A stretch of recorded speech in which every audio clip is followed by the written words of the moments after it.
Hi friends, ಮೃದುವಾದ ಟೇಸ್ಟಿಯಾದ hotel ಸ್ಟೈಲಲ್ಲಿ ತಟ್ಟೆ ಇಡ್ಲಿ ಮಾಡೋಣ. ನೋಡಿ ಎಷ್ಟು ಮೃದುವಾಗಿದೆ, ಹಾಗೆ ಕಟ್ಟಾಗ್ತಿದೆ, ಸ್ಪಾಂಜ್ ಥರ ಬಂದಿದೆ ಈ ಇಡ್ಲಿ.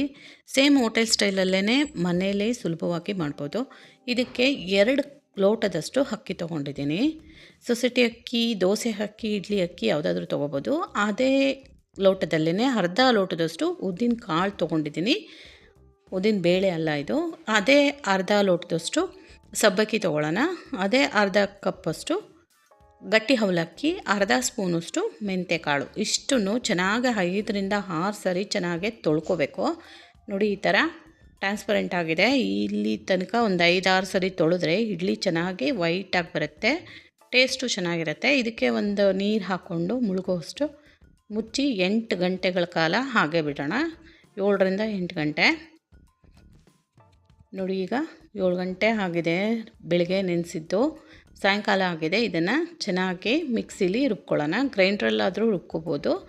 ಈಗ ನಾನು ಮಿಕ್ಸಿಲಿ ಹಾಕ್ತಾಯಿದ್ದೀನಿ.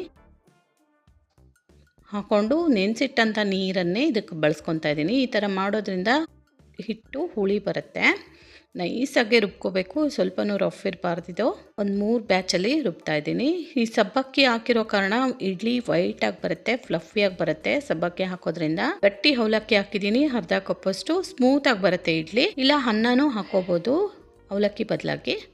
ಇಷ್ಟನ್ನು ಚೆನ್ನಾಗಿ ರುಬ್ಕೊಂಡು ಈ ಥರ ಕೈಯಿಂದ ಚೆನ್ನಾಗಿ ಮಿಕ್ಸ್ ಮಾಡ್ಕೋಬೇಕು. ಇಡ್ಲಿ ಹಿಟ್ಟನ್ನು ಈ ಥರ ತಿರುಗಿಸಿದ್ರೆ ಒಂದು 5ರಿಂದ 6 ನಿಮಿಷ ಈ ಥರ ತಿರುಗಿಸೋದ್ರಿಂದ ಗ್ರೈಂಡ್ರಲ್ಲಿ ರುಬ್ಬೋ ಥರ ಅದು ಒದಗಿ ಬರುತ್ತೆ, ಉಬ್ಬಿ ಬರುತ್ತೆ. ಗ್ರೈಂಡ್ರ್ ಇದ್ದರೆ ಗ್ರೈಂಡ್ರಲ್ಲಿ ರುಬ್ಬಿದ್ರೆ ಇನ್ನೂ ಚೆನ್ನಾಗಿ ಬರುತ್ತೆ. ನೋಡಿ, ಕೈಯಲ್ಲಿ ಇಷ್ಟ ಇಲ್ಲ ಅಂದರೆ ಈ ಥರ ವಿಸ್ಕರ್ ತೊಗೊಂಡು ಇದರಲ್ಲಿ 5 ನಿಮಿಷಗಳ ಕಾಲ ಚೆನ್ನಾಗೆ ಈ ಥರ ಬೀಟ್ ಮಾಡ್ಕೋಬೇಕು. ಈ ಥರ ಮಾಡೋದ್ರಿಂದ ಹಿಟ್ಟು ಫ್ಲಫಿ ಆಗಿ ಇಡ್ಲಿ ಸ್ಮೂತಾಗಿ ಸ್ಪಾಂಜ್ ಥರ ಬರುತ್ತೆ. ಇದಕ್ಕೆ ಒಂದು ಪ್ಲೇಟ್ ಮುಚ್ಚಿ ಮತ್ತೆ 8ರಿಂದ 10 ಗಂಟೆಗಳ ಕಾಲ ಹಾಗೆ ಇಡಬೇಕು. ನಾನು ಓವರ್ನೈಟ್ ಎಲ್ಲ ಬಿಟ್ಟಿದ್ದೆ. ಈಗ ನೋಡಿ ಎಷ್ಟು ಚೆನ್ನಾಗಿ ಉಬ್ಬಿ ಬಂದಿದೆ. ಇಲ್ಲಿ ಉಪ್ಪು ಸೋಡಾ ಏನು ಹಾಕಿಲ್ಲ ನಾನು. ಇಷ್ಟು ತೆಳುವಾಗಿರಬೇಕು, ತುಂಬ ಗಟ್ಟಿಯಾಗಿರಬಾರ್ದು. ಗಟ್ಟಿಯಾಗಿದ್ದರೆ ಇಡ್ಲಿ ಗಟ್ಟಿಯಾಗತ್ತೆ. ಇದಕ್ಕೆ ಬೇಕಾಗುವಷ್ಟು 1/4 ಸ್ಪೂನಷ್ಟು ಉಪ್ಪು, 1/4 ಟೀ ಸ್ಪೂನಷ್ಟು ಸೋಡಾ ಪುಡಿ ಹಾಕ್ಕೊತಾ ಇದ್ದೀನಿ. ಇಲ್ಲಿ ಸೋಡಾ ಪುಡಿ ಬದಲಿಗೆ ಬೇಕಿಂಗ್ ಸೋಡಾ, ಬೇಕಿಂಗ್ ಪೌಡರ್ ಹಾಕ್ಕೋಬೋದು. ಇಲ್ಲಿ ಶೇಂಗಾ ಚಟ್ನಿ ಮಾಡೋಣ. ಅದಕ್ಕೆ ಹುರಿದಿರೋ ಅಂಥ ಶೇಂಗಾ ತೊಗೊಂಡಿದ್ದೀನಿ. ಹಸಿ ಕಾಯಿ ತುರಿ, ಬೆಳ್ಳುಳ್ಳಿ, ಹುರಿದಿರೋ ಹಸಿಮೆಣಸಿನ್ಕಾಯಿ, ಉಪ್ಪು, ಹುಣಸೆಹಣ್ಣು, ಕೊತ್ತಂಬರಿ ಸೊಪ್ಪು ಇಷ್ಟು ತೊಗೊಂಡಿದ್ದೀನಿ. ಕಡಲೆ ಬೀಜ ಸುಮಾರು 150 ಗ್ರಾಮಷ್ಟು ತೊಗೊಂಡಿದ್ದೀನಿ. ಅಷ್ಟೇ ಕ್ವಾಂಟಿಟಿಲಿ ಕಾಯಿ ತುರಿನೂ ತೊಗೋಬೇಕು.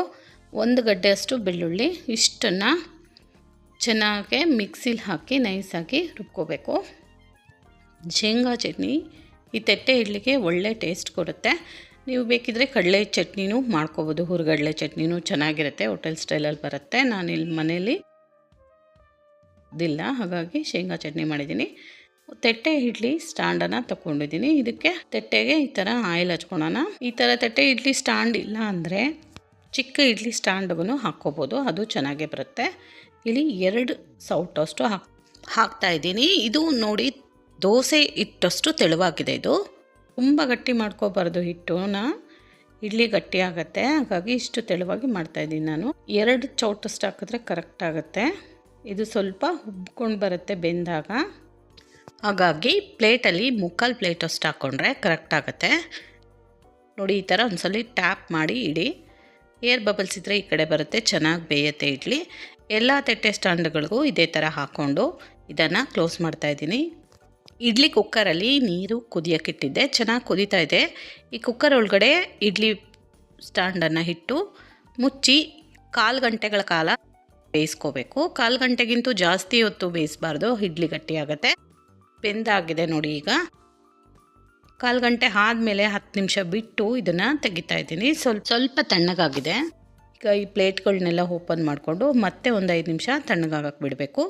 5 ನಿಮಿಷ ಆದಮೇಲೆ ಇದ್ರ ಮೇಲೆ ಸ್ವಲ್ಪ ತಣ್ಣೀರನ್ನು ಈ ಥರ ಚಿಮ್ಕಿಸ್ಕೋಬೇಕು. ಚಿಮ್ಕಿಸ್ಕೊಂಡ್ರೆ ಇಡ್ಲಿ ಈಸಿಯಾಗೆ ಪ್ಲೇಟಿಂದ ಬರುತ್ತೆ.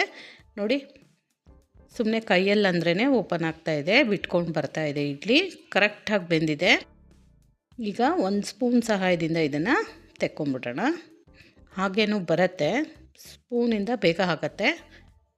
ಈ ಥರ ಓಪನ್ ಮಾಡಿಕೊಂಡು ಇಡ್ಲಿನ ತೆಕ್ಕೊಳ್ಳೋಣ. ರೆಡಿ ಆಯಿತು ಮೃದುವಾದಂಥ ಹೋಟೆಲ್ ಸ್ಟೈಲ್ ಇಡ್ಲಿ. ಈಸಿಯಾಗಿ ಮನೆಯಲ್ಲೇ ರೆಡಿಯಾಗಿದೆ. ಇದನ್ನು ಒಂದೊಂದೇ ಪ್ಲೇಟಿಂದ ಓಪನ್ ಮಾಡಿಕೊಂಡು ಪ್ಲೇಟಿಗೆ ಹಾಕ್ಕೋತಾ ಇದ್ದೀನಿ. ತುಂಬ ಮೃದುವಾಗಿರುತ್ತೆ, ಫ್ಲಫಿಯಾಗೂ ಇರುತ್ತೆ, ಟೇಸ್ಟು ಚೆನ್ನಾಗಿರುತ್ತೆ ಈ ಥರ ಮಾಡೋದ್ರಿಂದ. ನೋಡಿ, ಸೇಮ್ ಹೋಟೆಲ್ ಥರನೇ ಬಂದಿದೆ. ಇದನ್ನು ಒಂದು ಕಟ್ ಮಾಡಿ ನೋಡೋಣ. ನೋಡಿ, ಈ ಥರ ಈಸಿಯಾಗಿ ಬರ್ತಿದೆ. ಎಷ್ಟು ಚೆನ್ನಾಗಿ ಒಳಗಡೆ ಎಲ್ಲ ನೀಟಾಗೆ ಬೆಂದಿದೆ ಇಡ್ಲಿ.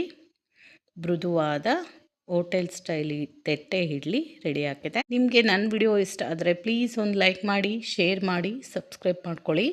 ಈ ಥರ ಒಂದು ಸಾರಿ ಟ್ರೈ ಮಾಡಿ ಹೇಗೆ ಬಂತು ಅಂತ ತಿಳಿಸಿ. ಶೇಂಗಾ ಚಟ್ನಿ, ಮೃದುವಾದ ತಟ್ಟೆ ಇಡ್ಲಿ.